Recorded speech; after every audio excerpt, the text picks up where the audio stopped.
And these people, they often have a ton of synths in their home studios. So pay attention to these people and pay attention to how much music they make, which is actually very little. These people never make any music with their gear at all. They are gear worshippers. All the synths I'm about to advise against. What's up and welcome back. I wanted to do a little response to a recent video published by Espen Kraft. And before I begin, if that intro seemed like any sort of bragging or bravado, it's all just in fun and games. And I also want to disclaim that I really like Espen Kraft's channel. I think he's an awesome musician and YouTuber.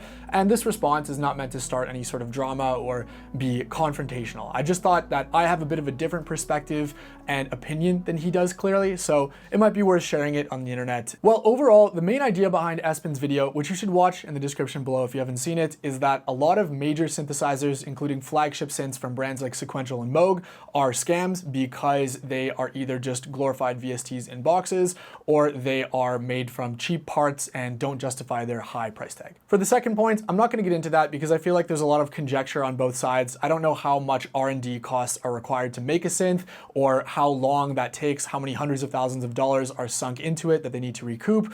And I also do know that looking at a company like Behringer is not a good example because they pretty much just take other people's ideas and then say they're their own, so they don't have any R&D costs or very limited R&D costs. So that's not a great comparison there.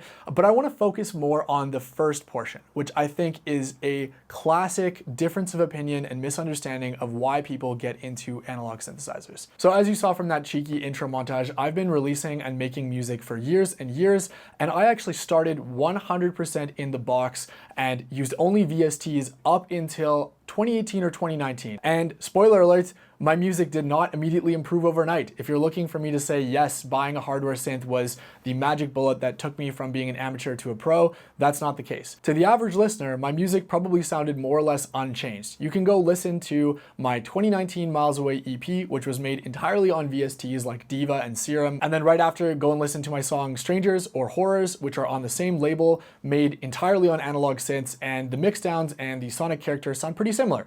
But that's not the point of analog synths and hardware synths, and I think this is where I disagree with Espen and wanted to make a video. In my humble opinion, the point of getting a hardware synth collection, or even just one hardware synth at the end of the day, is essentially you are paying for a conduit to be able to take inspiration and ideas out of your head and perform with them in real time. So I think it's a big disservice to say that a synth like the OBX8, Prophet 5, or Third Wave is just a VST in a box because you're paying for the physical item that is an instrument. You're talking about the process of making music. A good counterexample to this is that if you hear this song, I made it entirely with Kontakt sample libraries. There was no real string players anywhere.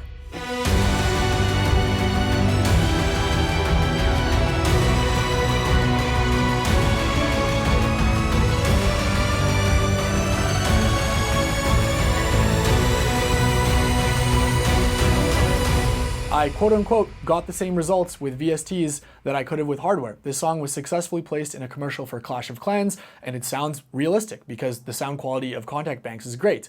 Does that mean that there's no use anymore for a real cellist who could have played that part or a real violinist? Absolutely not. That would be ridiculous to say. For some reason, synthesizers don't get the same level of respect as real acoustic instruments such as violins or cellos, where no one would ever say that there's no point in a violin existing anymore because we have an accurately sampled or physical modeled violin that we can get.